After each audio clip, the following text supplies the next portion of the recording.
اکمل المؤمنین ایمانا احسنهم خلقا، کہ تم میں سے بہترین شخص وہ ہے، مکمل ایمان والا وہ شخص ہے جس کا اخلاق بہترین ہے۔ اس نے اخلاق دین اسلام کا بنیادی پہلو ہے، جس کا مطلب ہے اچھے اخلاق بنانا، دوسروں کے ساتھ نرمی اور محبت کے ساتھ پیش آنا۔ یہ وہ خوبی ہے جو ہر مسلمان کی حقیقی پہچان ہے۔ اللہ رب العزت نے قرآن مجید میں ارشاد فرمایا وَإِنَّكَ لَعَلَىٰ خُلُقٍ عَظِيمٍ، کیا محبوب آپ کا خلق عظیم خلق ہے۔ یہ اللہ نے کب فرمایا؟ جب میرے آقا نے اپنے اخلاق کو پیش کیا، اپنے افعال کو لوگوں کے سامنے پیش کیا، اپنے کردار کو پیش کیا، تو تب اللہ نے فرمایا وَإِنَّكَ لَعَلَىٰ خُلُقٍ عَظِيمٍ، کیا محبوب آپ کا خلق کوئی عام خلق نہیں ہے، بلکہ خلق عظیم، بلکہ آپ کا عظیم خلق ہے۔ حدیث مبارکہ ہے، میرے کریم آقا علیہ الصلوۃ والسلام نے فرمایا اکمل المؤمنین ایمانا احسنهم خلقا، کہ تم میں سے بہترین شخص وہ ہے، مکمل ایمان والا وہ شخص ہے جس کا اخلاق بہترین ہے۔ یہ حدیث مبارکہ ہے، میرے آقا نے فرمایا اکمل المؤمنین ایمانا، کہ تم میں سے مکمل ایمان والا وہ ہے احسنهم خلقا، جس کا اخلاق سب سے بہترین ہے۔ اگر ہم رسول اللہ صلی اللہ علیہ وسلم کی سیرت پر نظر ڈالیں،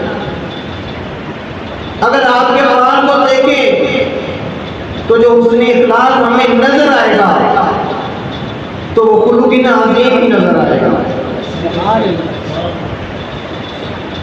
جب میرے آقا نے اعلان نبوت فرمایا، لوگوں کو تبلیغ فرمائی، تو تب لوگوں نے آپ پر پتھر برسائے۔ ایسا ہی ہے، سب کو یہ واقعہ معلوم ہے۔ طائف والوں نے آپ پر پتھر برسائے، آپ کا مذاق اڑایا، تو پھر بھی کیا میرے آقا نے تیری بات دعا دی؟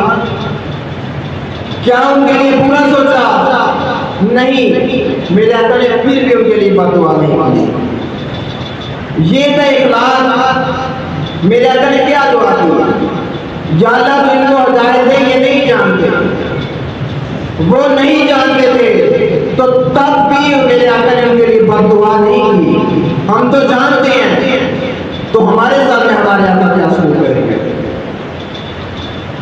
دوسرا، جب میرے آقا نے فتح مکہ کیا، مکہ کو جب فتح کیا، وہ لوگ آپ کے سامنے موجود تھے، وہ کافر آپ کے سامنے موجود تھے کہ جنہوں نے آپ کو طرح طرح کی سزائیں دی۔ تب میرے آقا کے پاس پوری طاقت تھی، صحابہ کرام تلواریں لے کر کھڑے تھے، تو میرے آقا چاہتے ان لوگوں کی گردنیں اتار سکتے تھے، لیکن میرے آقا نے ایسا نہیں کیا۔ میرے آقا نے فرمایا تم آزاد ہو۔ یہ ہے اس نے اخلاق میرے آقا کا۔